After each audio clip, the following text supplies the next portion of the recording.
We're going to discuss the future of the USC Notre Dame football rivalry and whether its days are numbered in a minute.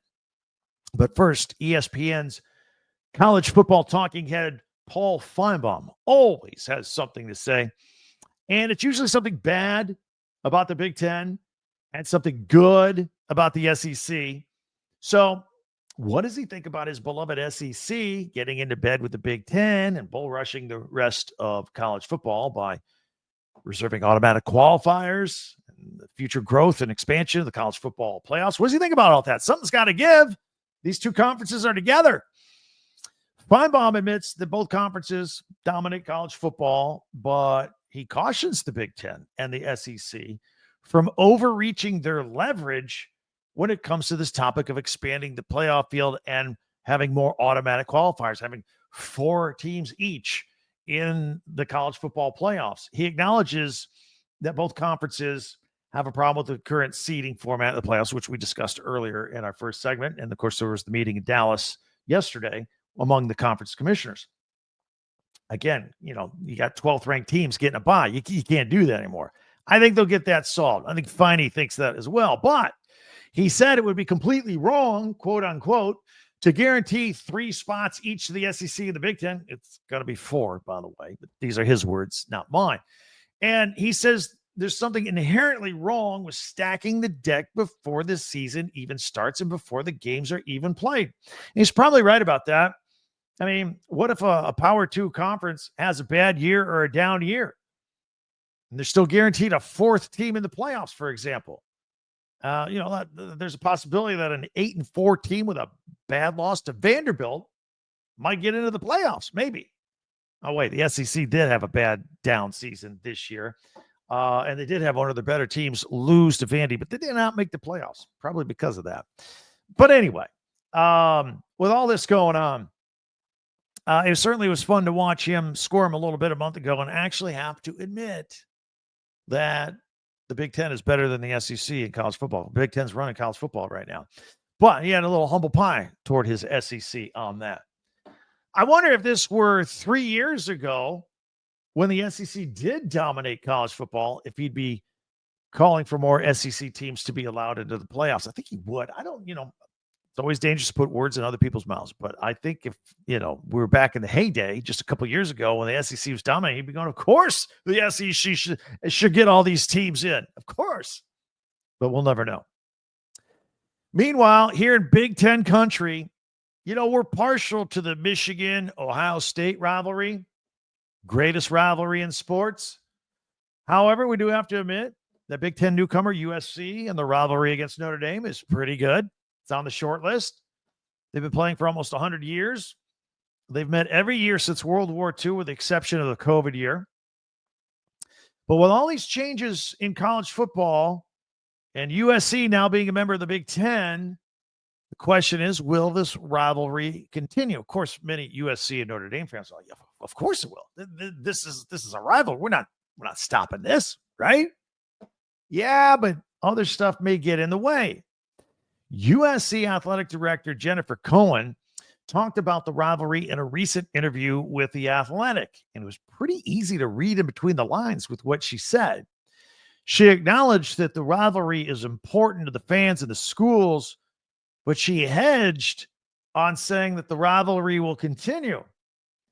She said, quote, "In an ideal world, we're going to keep playing each other," unquote. All right. Face value is like, all right, the intent here is to keep playing each other.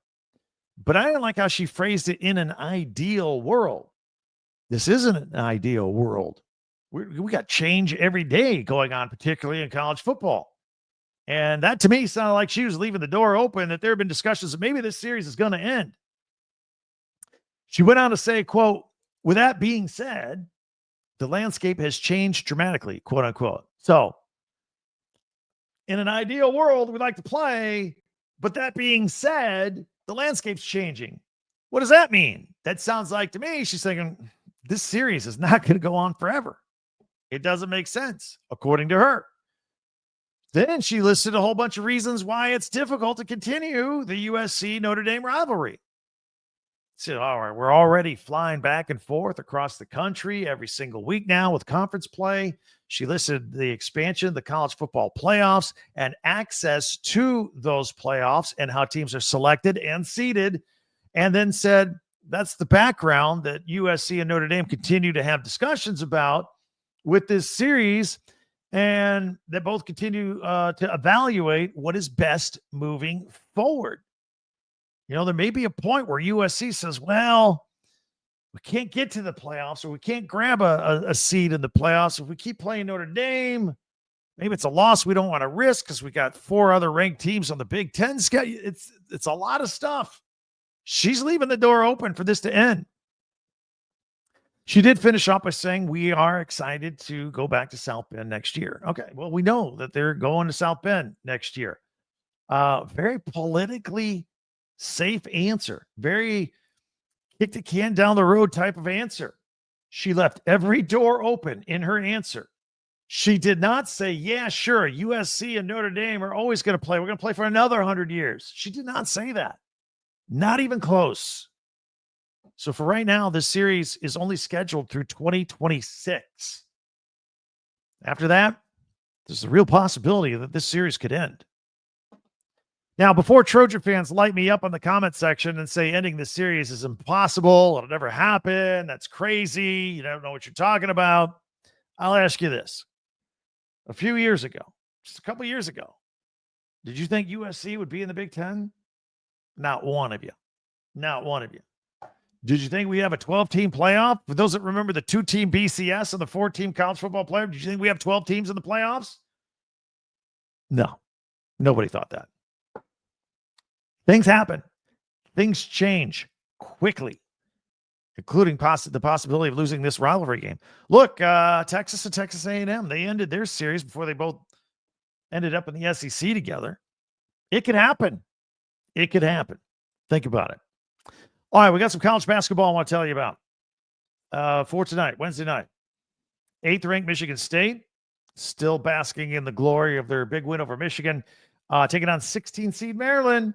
Hey, you want to see where we got them ranked in our power rankings? Come back in the middle. That game tonight is at 6:30, Big Ten Network.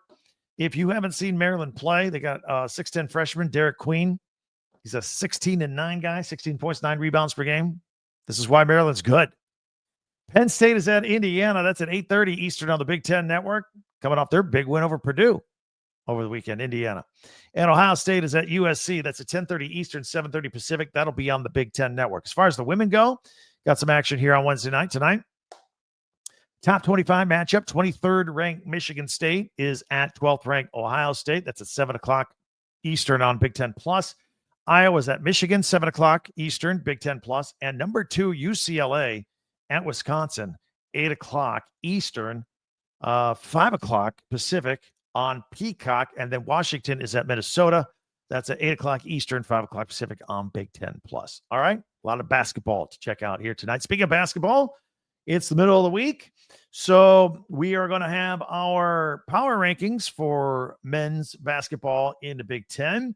That's all coming up here in 1 minute on Locked On Big Ten. We'll see where your team stacks up.